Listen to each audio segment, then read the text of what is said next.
Hi friends, welcome to my channel. Egg rice recipe ಹೇಳ್ಕೊಡ್ತೀನಿ. ಬೇಕಾಗುವ ಸಾಮಗ್ರಿಗಳು: 2 ಟೊಮೆಟೊ, 2 ಈರುಳ್ಳಿ, ಅರ್ಧ ದೊಣ್ಣೆ ಮೆಣಸಿನಕಾಯಿ, 4 ಹಸಿಮೆಣಸಿನಕಾಯಿ, ಶುಂಠಿ ಬೆಳ್ಳುಳ್ಳಿ ಪೇಸ್ಟ್, ಕೊತ್ತಂಬರಿ ಮತ್ತು ಕರಿಬೇವು. 2 ಕಪ್ ರೈಸಿಗೆ 6 ಮೊಟ್ಟೆ ತಗೊಂಡಿದ್ದೀನಿ. ಈಗ ಬಾಣಲೆಯಲ್ಲಿ 4 ಸ್ಪೂನ್ ಎಣ್ಣೆ ಹಾಕಿ ಜೀರಿಗೆ ಮತ್ತು ಸಾಸಿವೆ ಹಾಕ್ಕೊಳ್ಳೋಣ. ಆಮೇಲೆ ಮೆಣಸಿನ್ಕಾಯಿ ಹಾಕ್ಕೊಂಡು ಸ್ವಲ್ಪ ಫ್ರೈ ಆದಮೇಲೆ ಈರುಳ್ಳಿಯನ್ನು ಹಾಕ್ಕೊಂಡು ಫ್ರೈ ಮಾಡ್ಕೊಳ್ಳೋಣ.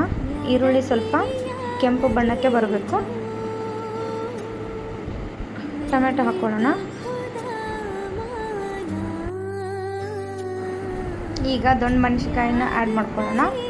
ಹಾಗೆ ಕರಿಬೇವು ಹಾಕ್ಕೊಳ್ಳೋಣ. ಶುಂಠಿ ಬೆಳ್ಳುಳ್ಳಿ ಪೇಸ್ಟ್ ಕೂಡ ಹಾಕ್ಕೊಂಡು ಫ್ರೈ ಮಾಡೋಣ. ಚೆನ್ನಾಗಿ ಸ್ವಲ್ಪ ಫ್ರೈ ಆದಮೇಲೆ ಅರಿಶಿನ ಪುಡಿ ಹಾಕ್ಕೊಳ್ಳೋಣ, ಕೊತ್ತಂಬರಿ ಪುಡಿ, ಗರಂ ಮಸಾಲ. ನಾನು ಎಗ್ ರೈಸ್ ಮಸಾಲ ಯೂಸ್ ಮಾಡ್ತಾ ಇಲ್ಲ, ಅದ್ರ ಬದಲಾಗಿ ಸಾಂಬಾರು ಪುಡಿ ಯೂಸ್ ಮಾಡ್ತಾ ಇದ್ದೀನಿ. ಇದು ಒಂದ್ಸರಿ ನಾನು ಟ್ರೈ ಮಾಡಿ ನೋಡಿದ್ದೆ, ಚೆನ್ನಾಗಾಗಿತ್ತು. ಸೊ ಈಗ ಮಾಡಿದಾಗ ಕೂಡ ಚೆನ್ನಾಗಾಗಿದೆ. ನೀವು ಟ್ರೈ ಮಾಡಿ ನೋಡಿ, ತುಂಬ ಚೆನ್ನಾಗಿರುತ್ತೆ. ನನ್ನ ಮಕ್ಕಳು ಕೂಡ ತುಂಬ ಇಷ್ಟಪಟ್ಟರು. ಇವಾಗ ಪೆಪ್ಪರ್ ಪೌಡ್ರ್ ಹಾಕ್ಕೊಂಡೆ, ಅಚ್ಕಾರದ ಪುಡಿ ಹಾಕ್ಕೊಂಡಿದ್ದೀನಿ. ನಿಮಗೆ ಖಾರ ಎಷ್ಟು ಬೇಕೋ ಅಷ್ಟು ಹಾಕ್ಕೊಳ್ಳಿ. ಆಮೇಲೆ ರುಚಿಗೆ ತಕ್ಕಷ್ಟು ಉಪ್ಪು ಹಾಕ್ಕೊಳ್ಳೋಣ. ಉಪ್ಪು ಸ್ವಲ್ಪ ಹಾಕಿದ್ದೀನಿ, ಮತ್ತೆ ಬೇಕಾದರೆ ಮತ್ತೆ ಆ್ಯಡ್ ಮಾಡ್ಕೋಬೋದು.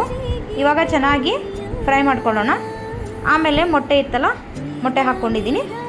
ಮೊಟ್ಟೆ ಹಾಕ್ಕೊಂಡು ಸ್ವಲ್ಪ ಹೊತ್ತು ಬಿಡಬೇಕು. ಹಾಗೆ ಚೆನ್ನಾಗಿ ಫ್ರೈ ಮಾಡಿ. ಮೊಟ್ಟೆ ಮತ್ತು ಅದೆಲ್ಲ ಹಾಕಿರೋದು ಚೆನ್ನಾಗಿ ಡ್ರೈ ಆಗಬೇಕು. ಡ್ರೈ ಆದಮೇಲೆ ನಾನಿವಾಗ ಅನ್ನವನ್ನು ಆ್ಯಡ್ ಮಾಡ್ಕೊಂಡಿದ್ದೀನಿ. ಅನ್ನವನ್ನು ಆ್ಯಡ್ ಮಾಡಿಕೊಂಡು ಕಲಿಸ್ಕೊಳ್ಳಿ. ಕೊನೆಗೆ ಕೊತ್ತಂಬರಿ ಹಾಕ್ಕೊಂಡಿದ್ದೀನಿ. ಹಾಯ್ ಫ್ರೆಂಡ್ಸ್, ಪ್ಲೀಸ್ ಸಬ್ಸ್ಕ್ರೈಬ್ ಮಾಡಿ, ಫಾಲೋ ಮಾಡಿ, ಶೇರ್ ಮಾಡಿ, ಲೈಕ್ ಮಾಡಿ, ಕಮೆಂಟ್ ಮಾಡಿ. ಇವಾಗ ಎಗ್ ರೈಸ್ ಸವಿಯಲು ಸಿದ್ಧ. Thank you.